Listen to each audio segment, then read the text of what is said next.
কোরআনে আছে জাহান্নামী ফেলবার পরে আল্লাহর কাছে ভীষণ আযাবে আগুনে আল্লাহর কাছে তিনটা জিনিস চাইবে।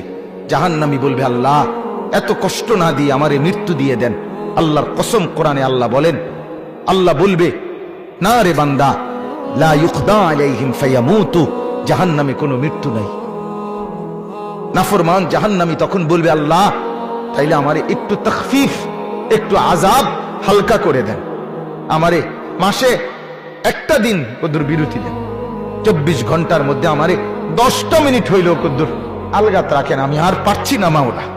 আল্লাহ তাআলা বলেন, ওয়ালা ইউখাফফাফু মিন আযাবিহা, না রে নাফরমান, 1 সেকেন্ডের জন্য জাহান্নামের আযাব কমানো হবে না।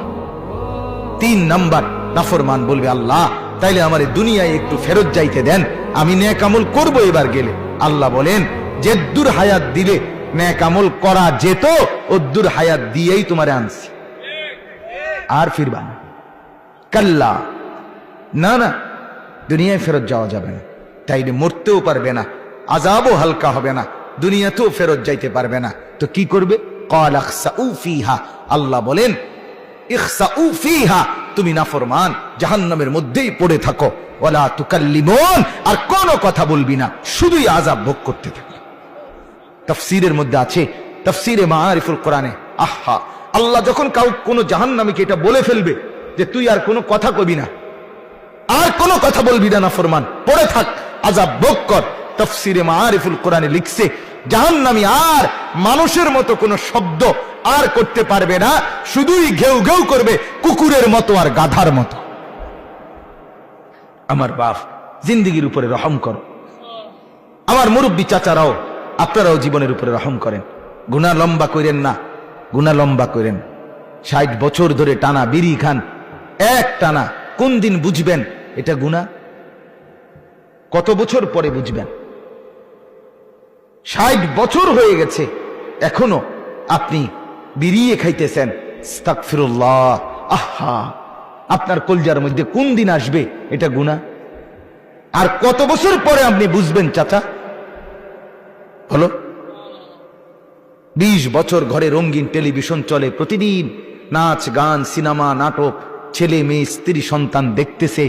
কত বছর পরে বুঝবেন আপনি, আপনার পরিবার যে এটা গুনাহ? 30 বছর ধরে টানা ব্যবসা, একই রকম মিথ্যা, ওজনে কম দেওয়া, এরপর অবৈধ উপার্জন, ধোঁকা, প্রতারণা, সুদ, কিস্তি, লোন, এগুলো দিয়েই ব্যবসা করছেন। কত বছর পরে বুঝবেন এটা গুনাহ? এক ইমানদার বাবা গুনাহকে এত লম্বা করে না। মুসলমানের ছেলে বাপ, কতদিন হয় ফজরের নামাজ পড়ো না? বলো তো ভাইয়া, আল্লাহকে সাক্ষী রেখে তোমার চোখ নিচের দিকে নামাইয়া বাপ, তুমি তোমারে বল, তুমি তোমার বিবেককে বলো না বাপ, আজ কতদিন তুমি মুসলমানের বাচ্চা না? তোমার বাপ মুসলমান, তোমার মা মুসলমান, তোমারে তো মরলে মুসলমানের গোরস্থানে দাফন করবে। তোমার কানে জন্মের পরে আজান দিছিল, নর্তকীর নাচ না। তুমি কতদিন হয় ফজরের নামাজ পড়ো না? কত লক্ষ মুসলমান আছে যে জীবনে বলতেও পারে না যে ফজরের ওয়াক্ত হয় কখন। আছে না এমন ডাকাত? 1 2 তো কোন দিন সে মনে হবে তার? এক মহিলা কতদিন পরে বুঝবে 20 বছর বেপর্দা, কতদিন পরে বুঝবে ওই মা যে এটা গুনাহ? কতদিন? দয়া করে ভাবতে শেখেন। রমজানকে ইমানদারের রমজান বানান। ইমানদারের রমজান কি? ইমানদারের রমজান জিকির, তেলাওয়াত, দোয়া, কান্নাকাটি, আল্লাহর বন্দিগি। নাফরমানের রোজা কি? নাফরমানের রোজা শাড়ি, গহনা, অলংকার, জুতা, প্যান্ট, নতুন শাড়ি, নতুন কাপড়, নতুন গহনা, নতুন জুতা, এই হলো গাফেল, নাফরমান, জাহান্নামের রমজান।